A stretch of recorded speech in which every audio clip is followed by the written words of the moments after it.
Уште долго битолчани ќе дишат загаден воздух од очаците на рек Битола, бидејќи помпезно најавуваната екоинвестиција од над 20 милиони евра за реконструкција на електростатските филтри пропадна уште во почетната фаза на тендерската постапка.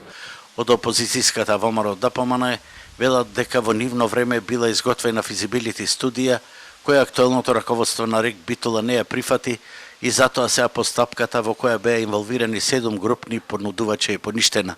Имено во постапката за преговарање од месец мај оваа година се пријавија 7 понудувачи во кои беа инволвирани странски компании од Полска, Германија, Бугарија, Украина, Словенија, Чешка и Грција, а од нив во август беа избрани 3 потенцијални изведувачи.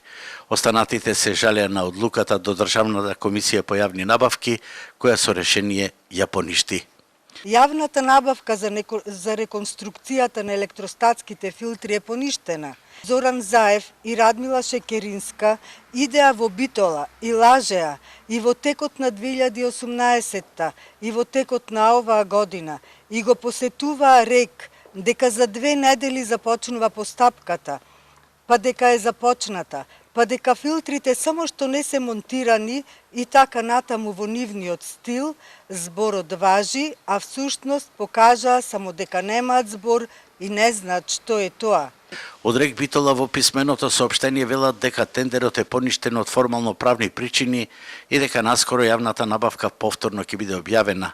Доцнење на проектот нема да има и ќе заврши до 2022 година за 3 термоблокови, повикувајќи на одговорност во јавните настапи, за да не се крева паника и страв кај граѓаните, се вели во соопштението на Битолската термоелектрана. После одлуката на Државната комисија, судбината на електростатските филтри е на самиот почеток. Рек Битола и покрај оптимизмот на менаџментот и натаму во наредните години ќе биде една од 5 најцрни екоточки во Европа, а Битола е претворена во ендемско подрачје со малигни заболувања и со најголем број на тумори на дојка.